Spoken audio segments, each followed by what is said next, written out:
ಹಳೆಯ ಚಿನ್ನದ ಒಡವೆನ ಅಧಿಕ ಬೆಲೆಗೆ ಮಾರಬೇಕೆ? ಅಂದ್ರೆ ಆಟಿಕಾಗೆ ಕಾಲ್ ಮಾಡಿ 8880 ಅಟ್ಟಿಕಾ ಗೋಲ್ಡ್ ಕಂಪನಿ. ಮೇಡಮ್, ಇವಾಗ ಶ್ರೀಮಂತರು ಮನೇಲಿ ಸ್ಟೈಲಿಗೆ ಅಂತ ಹಾಕೊಳ್ತಾರ ಅಥವಾ ಶೋ ಆಫಿಗೆ ಅಂತ ಹಾಕ್ತಾರೋ ಗೊತ್ತಿಲ್ಲ. ಸೊ ಮೋಸ್ಟ್ ಆಫ್ ಜನ ಕಾಲ್ ಚೈನ್ ಕೂಡ ತುಂಬ ಚಿನ್ನದಿಂದನೇ ಯೂಸ್ ಮಾಡ್ತಾರೆ. ಸ್ಪೂನ್ ಆಗಿರ್ಬೋದು, ತಟ್ಟೆ, ಈ ರೀತಿ ಎಲ್ಲ. ಸೊ ಮೇನ್ ಆಗಿ ಫ್ಯಾಷನ್ ಅಂತ ಬಂದಾಗ ಕಾಲ್ಗೂ ಕೂಡ ಚಿನ್ನದ ಚೈನ್ ಹಾಕ್ತಾರೆ. ಸೊ ತುಂಬ ಪ್ರಾಬ್ಲಮ್ಗಳು ಕೂಡ ಫೇಸ್ ಮಾಡ್ತಾರೆ ಅನ್ನೋದು ಕೇಳಿದ್ದೀವಿ. ಅದೇ ಒಂದು ಕಾರಣಕ್ಕೆ ಅಂತ ಹೇಳ್ಬೋದಾ, ಹೇಗೆ ಅಂತ? ನೋಡಿ, ಎಲ್ಲರೂ ಇವಾಗ ಚಿನ್ನದ ತಟ್ಟೆ, ಚಿನ್ನದ ಸ್ಪೂನು, ಆ ಚಿನ್ನದ ತಟ್ಟೆ ಚಿನ್ನದ ಸ್ಪೂನಲ್ಲಿ ತಿನ್ನೋರು, ಚಿನ್ನದ ತಟ್ಟೆಯಲ್ಲಿ ಚಿನ್ನದ ಸ್ಪೂನಲ್ಲೇ ತಿನ್ನೋರು ಚಿನ್ನದ ಕಾಲ್ ಚೈನ್ ಹಾಕ್ತಿರ ಇರ್ತಾರ?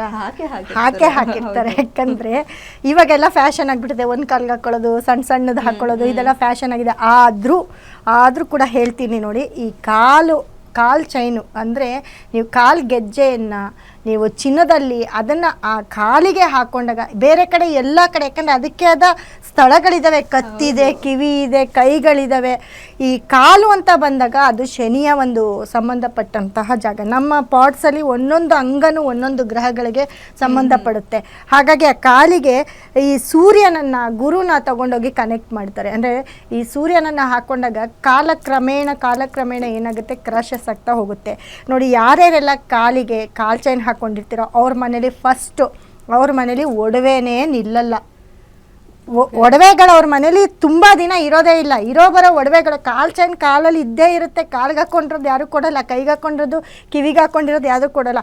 ಆದರೆ ಏನು ಸ್ಟಾಕ್ ಇಟ್ಟಿರ್ತಾರೆ ಅದನ್ನು ತಗೊಂಡೋಗಿ ಬ್ಲಡ್ಜ್ ಮಾಡೋದಾಗಿರ್ಬೋದು, ಮಾರ್ತಕ್ಕಂಥದ್ದಾಗಿರ್ಬೋದು, ಇನ್ನೆಲ್ಲೋ ಒಂದು ಕಡೆ ಇಟ್ಟು ಅದ್ರ ಮೇಲೆ ಸಾಲ ತಗೊಂಡಿರೋದಾಗಿರ್ಬೋದು, ಹೀಗೆ, ಅಥವಾ ಕಳ್ಕೊಳ್ಳೋದಾಗಿರ್ಬೋದು, ಇವೆಲ್ಲವೂ ನಡೆಯುತ್ತೆ ಕೂಡ. ಯಾಕಂದರೆ ಯಾರೆಲ್ಲ ಕಾಲಿಗೆ ಕಾಲ್ ಚೈನು ಚಿನ್ನದ ಹಾಕ್ಕೊಳ್ತೀರಾ, ಕಾಲು ಉಂಗುರವನ್ನು ಚಿನ್ನದ ಹಾಕ್ಕೊಳ್ತೀರಾ, ಎಸ್ಪೆಷಲಿ ಅದರಲ್ಲೂ ಹೆಂಗಸರು, ಅವರ ಮನೆಯಲ್ಲಿ ಬರ್ತಾ ದುಡ್ಡಿನಿಲ್ಲದೆ ಇರ್ತಕ್ಕಂಥದ್ದು, ಮನೇಲಿ ಕ್ರಾಶಸ್ ಆಗ್ತಕ್ಕಂಥದ್ದು, ಮನೆಯ ಯಜಮಾನ, ಯಾರು ಮನೆಗೆ ಯಜಮಾನರಿರ್ತಾರೆ ಅವರ ಆಯಸ್ಸು ಕಮ್ಮಿ ಆಗ್ತಾ ಹೋಗುತ್ತೆ.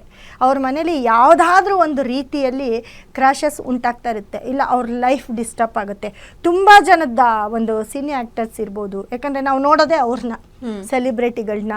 ಇವಾಗ ಶಿಲ್ಪಾ ಶೆಟ್ಟಿ ಅವರಾಗಿರ್ಬೋದು, ಅವ್ರು ಯಾವುದೋ ಒಂದು ಆ್ಯಡ್ನಲ್ಲಿ ನೋಡಿದೆ, ಅವರು ಕೂಡ ಗೋಲ್ಡ್ ಇದನ್ನು ಹಾಕ್ಕೊಂಡಿರ್ತಾರೆ, ಚಿನ್ನದ ಒಂದು ಕಾಲುಂಗ್ರವನ್ನು ಹಾಕ್ಕೊಂಡಿರ್ತಾರೆ. ಅವರು ಎಷ್ಟೇ ರಿಚ್ ಆಗಿರ್ಬೋದು, ಆದರೂ ಅವ್ರ ಲೈಫಲ್ಲಿ ಈ ಸಣ್ಣ ಪುಟ್ಟ ಕಾಂಟ್ರವರ್ಸಿಗಳು ನಡೀತಾನೇ ಇರುತ್ತೆ. ಒಂದು ಲೈಫ್ ಅಂತ ಬಂದಾಗ ಅದು ಎಲ್ಲೋ ಒಂದು ಕಡೆ ಬ್ಯಾಲೆನ್ಸ್ ಆಗೋದಿಲ್ಲ. ಅದೇ ರೀತಿ ತುಂಬ ಜನ ನೋಡೋಕ್ಕೆ ಅವರೆಲ್ಲ ಲೈಫಲ್ಲೂ ಆಗಿತ್ತಲ್ಲ, ಅವ್ರ ಗಂಡ, ಹೌದು, ಕೋರ್ಟು ಕೇಸು ಈ ಥರದ್ದೆಲ್ಲ ಆಗ್ತಾ ಇರುತ್ತೆ. ಮತ್ತೆ ಎಲ್ಲೋ ಒಂದು ಕಡೆ ನೋಡಿ, ಅವ್ರಿಗೂ ಕೂಡ ಮಕ್ಕಳು ಕೂಡ IVF ಆಗಿದೆ. ಅವರ ಮಕ್ಕಳು ಕೂಡ ಒಂದು ಮಗು ಏನೋ IVF ಮಾಡ್ಕೊಂಡಿದ್ದಾರೆ. ಸೊ ಹೀಗಾಗಿ ಈ ಮಕ್ಕಳಿನ ತೊಂದರೆ ಒಂದೇ ಅಲ್ಲ, ಮನೇಲಿ ಬರ್ತಾ ಇವಾಗ ಯಾರು ಗಣಿ ಉದ್ಯಮಿ ಜನಾರ್ದನ್ ರೆಡ್ಡಿ ಅವ್ರ ಮನೇಲಿ ಕುತ್ಕೊಳ್ಳೋದಕ್ಕೆ ಚಿನ್ನದ ಚೇರು, ಇನ್ನು ಕಾಲ್ ಚೈನ್ ಹಾಕೊಳ್ದಿರ ಇರ್ತಾರೆ, ಕಾಲುಂಗ್ರ ಹಾಕ್ದಿರ ಇರ್ತಾರೆ ಅವ್ರ ಮನೇಲಿ ಹೆಣ್ಣು ಮಕ್ಕಳಿಗೆ. ಅವರು ಕೂಡ ಎಂತೆಂಥ ಪ್ರಾಬ್ಲಮ್ನೆಲ್ಲ, ಸಿಚುವೇಶನ್ನು, ಜೈಲು, ಸೆರೆಮನೆ ವಾಸ, ಇವೆಲ್ಲವೂ ಕೂಡ ಆಗ್ತಾ ಹೋಗುತ್ತೆ. ಯಾಕಂದರೆ ಪರ್ಟಿಕ್ಯುಲರು ಇದನ್ನು ದೇವ್ರುಗಳು ಹಾಕ್ಕೊಳ್ತಾ ಇದ್ರು. ಕುಬೇರ ಅಂತ ಅಂದರೆ ಅವನ ಮೈ ತುಂಬ ಗೋಲ್ಡೇನೆ, ಅವನ ಮೈ ತುಂಬ ಚಿನ್ನನೇ. ಯಾಕಂದರೆ ಅದಕ್ಕೆ ಅಂತ ಒಂದು ಪರ್ಟಿಕ್ಯುಲರು ನಾವು ಕುಬೇರನನ್ನು ಇಟ್ಟು ನಾವು ಪೂಜೆ ಮಾಡ್ತೀವಿ. ಅದೇ ರೀತಿ ಮಹಾಲಕ್ಷ್ಮಿ ದೇವ್ರಿಗೆಲ್ಲ ಹಾಕ್ಬಿಟ್ಟು ಪೂಜೆ ಮಾಡ್ತೀವಿ.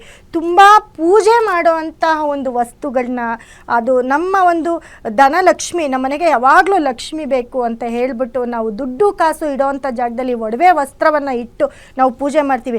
ಅಂಥ ಒಂದು ಒಳ್ಳೆಯ ಒಂದು ನಮ್ಮ ಅಭಿವೃದ್ಧಿನ, ನಮ್ಮ ಒಂದು ನಾವು ಬೆಳವಣಿಗೆ ಆಗ್ತಾ ಇರ್ತಕ್ಕಂಥದ್ದೇ ಲಕ್ಷ್ಮಿ ಅಂತಂದ್ರೆ ದುಡ್ಡು.